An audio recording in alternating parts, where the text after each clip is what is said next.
There's nothing quite like the thrilling sounds of high school football on a Friday night.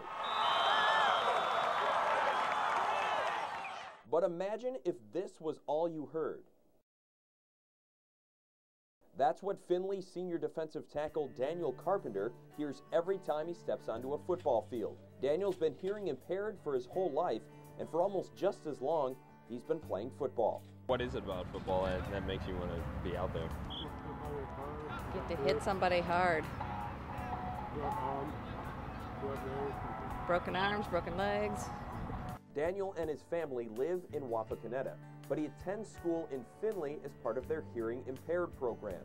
In class, he uses a hearing aid. At practice, he relies on his interpreter, Ann Smith.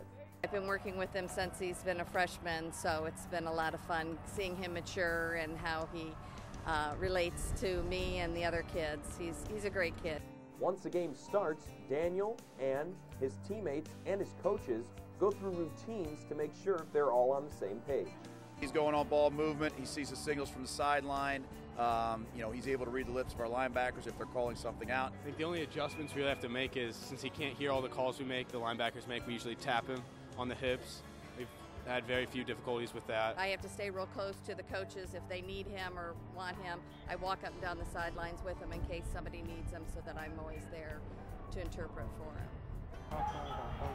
My friends help me, tell me where to go. As for when it comes to actually playing the game, well, that's one spot where Daniel needs no assistance.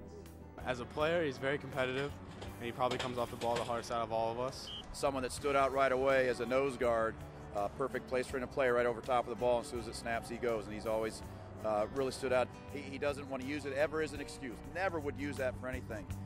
He just wants to play football. Tim McMahon, WNWO Sports.